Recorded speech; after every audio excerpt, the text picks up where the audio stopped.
Love never gives up. Love cares more for others than for self. Love doesn't want what it doesn't have. Love doesn't strut. Doesn't have a swelled head. Doesn't force itself on others. Love isn't always me first. Doesn't fly off the handle. Doesn't keep score of the sins of others. Doesn't revel when others grovel. Takes pleasure in the flowering of the truth. Puts up with anything. Trusts God always. Love always looks for the best. Never looks back, but keeps on going to the end. That's the list of what love is, as paraphrased by Eugene Peterson in his Bible paraphrase, The Message. When we listen to that, straight away we get quite a strong view of the message from Paul's letter. It was written to the Corinthian church, and we heard it read today. Another very clear and hard-hitting interpretation of this passage is by a gentleman called A.W. Tozer. He's an American. He was American. I think he died in the 60s. He was a very well-respected international Bible scholar, and his books are read and used for reference all over the world today. He was part of what's called the Christian Missionary Alliance. This is the book. I just thought I would show you it. It has got his bio on the back, so if anybody wants to know where he sprang from, I brought it with you. It's called Renewed Day by Day, and each day there is a little passage to read and a bit to think about. And this is what he thinks about that passage. Many a solo is sung to show off. Many a sermon is preached as an exhibition of talent.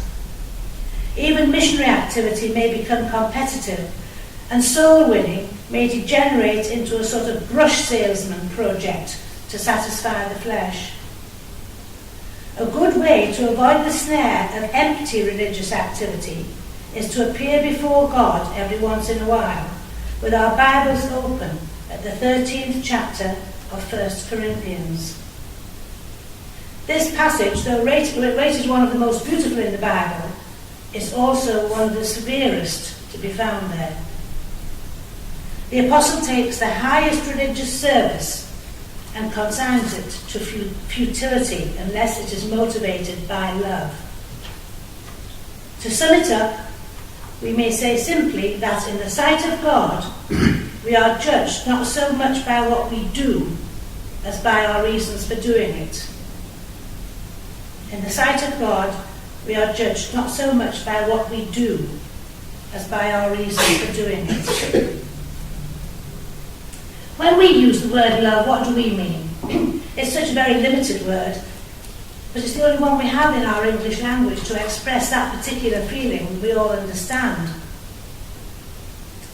And possibly for that reason, we often use it without a great deal of thought. We all know the difference between saying, for example, "Oh, I love your new curtains," or saying to your child, "I love you." Or between saying, "Oh, I love that colour," or saying, "I love my dog," or in my case, cats. Or by saying, "Oh, I would love to visit Australia," and maybe saying, "I would love to marry you." There are infinite variations in the use of that word, aren't there? In the Greek, in which much of the New Testament was written, however, there are 3 different words for love, and we need to remember this when we read Scripture. These 3 are eros, which is sexual or romantic love; phileo, which is brotherly love towards someone we really like; and agape, which is deep love, linked with doing good things for another person. The essence of agape love is self-sacrifice. In his first letter to the Corinthian church, Paul uses the word agape throughout. And it's sad in some ways that we have no adequate translation in English, so we've ended up with this word love in most of our Bible translations.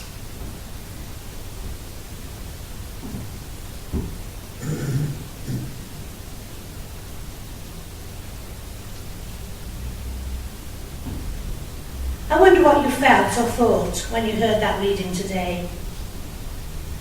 Did you think, oh, this is one of my favourite parts of the Bible? Or did it take you right back in your mind to a family wedding? Did you think, oh, this is a lovely passage? Certainly it is one of those little tiny pieces that's often recognised by people who don't know anything else about the Bible at all. I once heard described as a comfort blanket, but I'm afraid it's hardly that, is it? Just because the word love is repeated so often, it's come to be associated with lovely or lovey-dovey occasions. I'm afraid, however, that Paul would not have been thrilled by this reaction.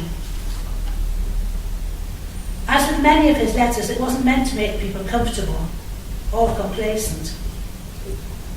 It was written to a Corinthian church which was set in a secular and sensual city, a place where the people were preoccupied with pleasure and commercial and personal affluence.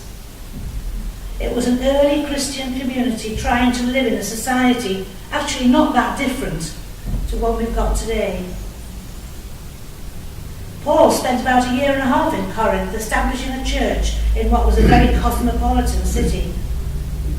My reference Bible says that the membership of the church ranged from the very affluent city treasurer to Jewish refugees and even former criminals. So they were a very mixed bunch.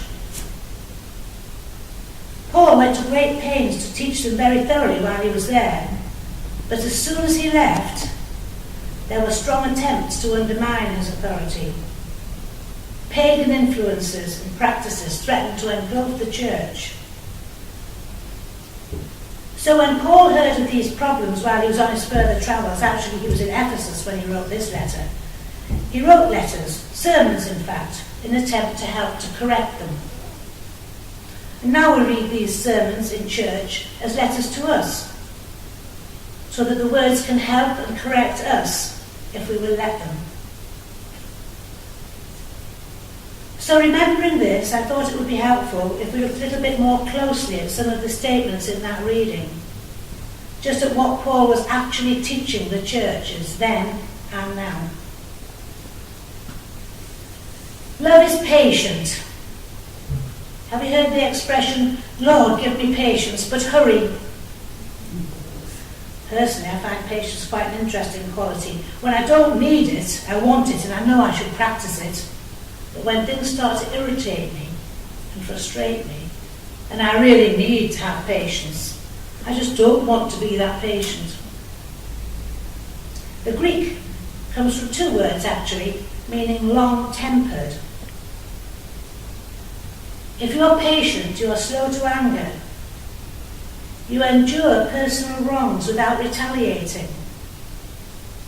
You bear with others' imperfections, faults and differences. You give people time to change with room to make mistakes. How I wish I could have those qualities, and what a very different world it would be if we all had them. Love is kind. Kindness is patience in action. The Greek word comes from a word meaning useful. A kind person is disposed to be useful and helpful.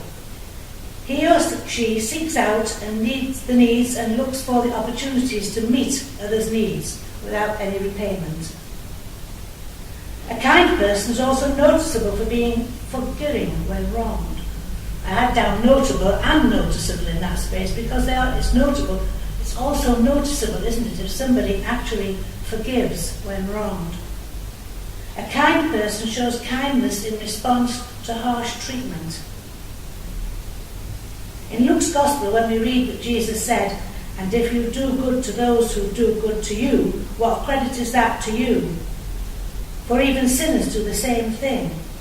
Even sinners are kind to others. But love your enemies and do good. Lend, expecting nothing in return, and your reward will indeed be great." Kindness motivates others towards positive change. A person who is treated with kindness is often seen to soften in response. Have you noticed that? Kindness often brings back a blessing to you.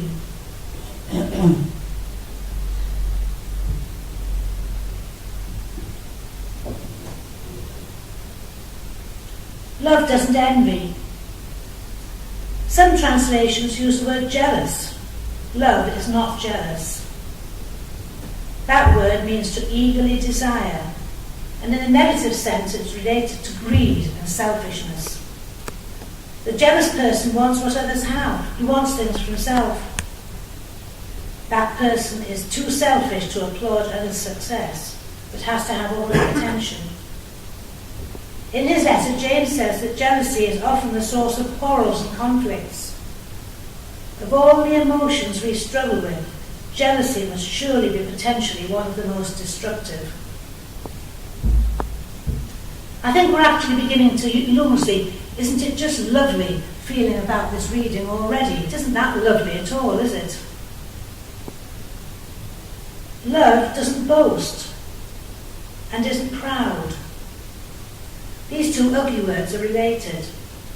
They both stem from selfishness and are not entirely unrelated to jealousy. Jealousy is wanting what someone else has. Boasting is trying to make others jealous of what we have. Jealousy puts others down. Boasting builds us up. Boasting is an outward sign of inner pride. The boaster, or show-off, tries to impress others with great accomplishments to make himself or herself look good. Love isn't trying to make me look good. Love is trying to build up the other person. Love is humble. A humble, loving person is aware that everything he or she has is an undeserved gift from God. So it doesn't dream of boasting, but thankfully uses what God has freely given in order to serve others. Love is not rude. Love does not needlessly offend. A loving person has good manners, is courteous, polite, sensitive to the feelings of others, and always uses tact. The reason we're not courteous, of course, is that we're thinking only of ourselves and not of others. And there we are, back to being centred on self once again. A nice little exercise somebody once suggested that we do, and I did it, and it was horrifying, the result, is to see how many, check yourself and see how many times you use the word I. It's very revealing. And if you think about not wanting to be self-centred, it's very worryingly revealing. Love is not self-seeking. The loving person is not selfish and doesn't demand his or her rights all the time. The secret of so much discord in Christian homes, communities, and churches is surely that we always want our own way and we want all the glory. What is the point in doing all sorts of good if we have a feud going on in our community, or worse, in our hearts? After all, God sees right into our hearts, and all our good deeds don't fool him. Love is not easily angered. It keeps no record of wrongs. Some people make everybody around them walk on eggshells. They're so easily offended.